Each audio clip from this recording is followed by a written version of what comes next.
안녕하세요. 반갑습니다. 만나서 반갑습니다. 안녕하세요. 저는 고산노인복지관 고산노니어 사업에 참여하고 있는 유말순입니다. 오늘은 사전연명 요양서 상담을 현장에서 진행하고 계신 선생님을 모시고 이야기를 나눠보려고 합니다. 만나서 반갑습니다. 노인 일자리 영양사업 중 사전연명의료 의향서 상담 일을 하고 있는 상담사 이길채입니다. 사전연명 의료요양서라는 말이 좀 생소합니다.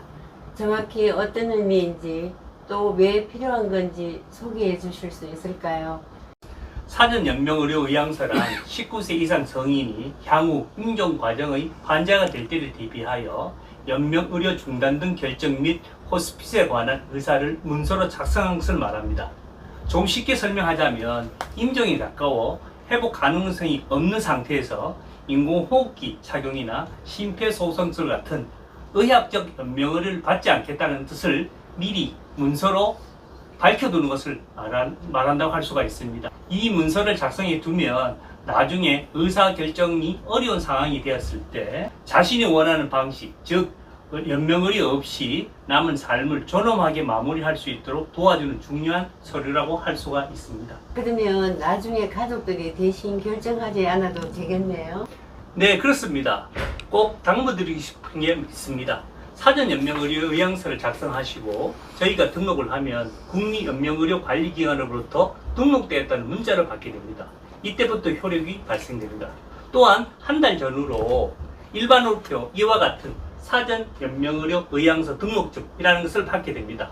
이때 등록증을 보관만 하지 마시고 반드시 가족들에게 연명의료를 받고 싶지 않아서 등록증을 만들었으니 내 뜻을 따라주기 바란다 라고 꼭 말씀하셔야 합니다. 만약 이렇게 하지 않으시면 가족들은 병원 측 권유로부터 원치 않는 연명의료를 받게 할 수도 있습니다. 고산노인복지관이 언제부터 이 일을 시작했는지 소개해 주실 수 있을까요? 네, 고산노인복지관은 2022년 5월 27일 보건복지부 지정 사전연명의료 의향서 등록기관이 되었습니다. 이후 수성구 어르신 상담센터의 상담사와 사회복지사가 전문 교육을 이수한 후 상담 및 등록 업무를 하고 있습니다. 지난해인 2024년부터 어르신과 더 가까이에서 이야기를 나눌 수 있도록 사전연명의료 의향서 상담사가 소정의 교육을 마친 후 상담 활동에 참여하고 있습니다. 지금까지 정말 많은 분들이 등록을 해주셨습니다. 2025년 7월 말 현재 3,600명이 상담을 받고 등록을 완료하였습니다. 그럼 사전연명의료 의향서 등록은 고산노인복지관에서만 가능한가요? 그렇지는 않습니다. 복지관에 오시는 분들은 월요일부터 금요일까지 오전 9시부터 오후 5시까지 언제든지 오시면 상담을 받으실 수 있습니다. 복지관에 오시기 어려운 분들을 위해 찾아가는 이동 상담을 진행하고 있습니다. 매주 월요일 신매역, 화요일 천주성산병원, 수요일 고산 이동 주민센터에서 9시, 오전 9시 30분부터 11시 30분까지, 오후 2시 30분부터 4시 30분까지 의향서를 받고 있습니다. 저희 복지관을 이용하기 어려우신 분들은 국민건강보험공단 또는 경산보건소 등 전국 800여 개의 등록기관에서 사시는 지역과 관계없이 상담 및 등록이 가능합니다. 사전연명의료 의향서를 작성할 때 꼭 준비해야 할 게 있을까요? 병원 서류나 아니면 가족 동의 같은 그런 것도 필요한가요? 아닙니다. 본인 신분증만 있으면 됩니다. 주민등록증은 물론 운전면허증, 여권, 장애인 등록, 외국인 등록증도 가능합니다. 가족의 동의나 별도의 병원 서류는 필요 없습니다. 상담을 통해 제도를 충분히 이해하신 후 본인의 의사를 밝히시면 됩니다. 그런데 한 가지 걱정되는 것이 있습니다. 만약에 제가 사전연명의료서를 작성하면 나중에 치료를 못 받고 불이익을 당하게 되면 어떡하나 그런 생각도 듭니다.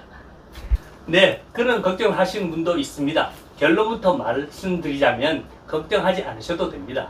사전연명의료 의향서를 언제든지 변경 또는 철회가 가능합니다. 신분증을 가지고 등록기관에 가셔서 철회를 요청하시면 바로 철회 신청이 가능합니다. 만일 먼 훗날 임종 과정으로 연명의료를 결정할 때가 되어도 환자가 의식이 있다면 담당 의사가 연명의료를 받길 원하는지 원치 않는지 반드시 물어보도록 되어 있습니다. 이때도 연명의료를 원하신다면 연명의료의향서 작성 여부와 관계없이 연명의료를 받을 수가 있습니다. 만일 원하지 않는다고 하신다면 연명의료는 유보 또는 중단됩니다. 아, 그러면 연명의료 의향서를 썼다고 해서 무조건 치료를 안 받는 건 아니겠네요. 네, 그렇습니다. 비록 연명의료를 받지 않는다고 하시더라도 통증 완화를 위한 의료 행위와 영양분 공급, 물 공급, 산소의 단순 공급은 지속됩니다. 그러니까 이건 생명을 억지로 연장하는 고통스러운 치료만 하지 않는다는 뜻이지 아프고 힘들게 방치하겠다는 건 절대 아닙니다.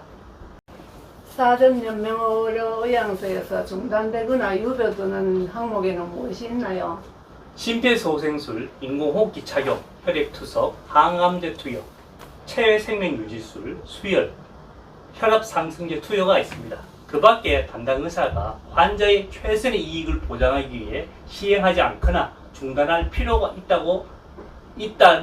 있다고 의학적으로 판단한 시술이 있습니다. 방금 말씀드린 8가지 항목을 시행할 시에는 반드시 거기에 따른 부작용이 있습니다. 따라서 아무 효과도 없이 부작용만 더해진다면 이는 환자에게 고통만 가중시키게 됩니다. 그렇군요. 얻는 것보다 잃는 것이 많다면 환자에게 불필요한 치료를 강요할 필요가 없겠네요. 네, 그렇습니다. 중요한 것은 환자의 뜻과 이익이 가장 우선시 된다는 것입니다.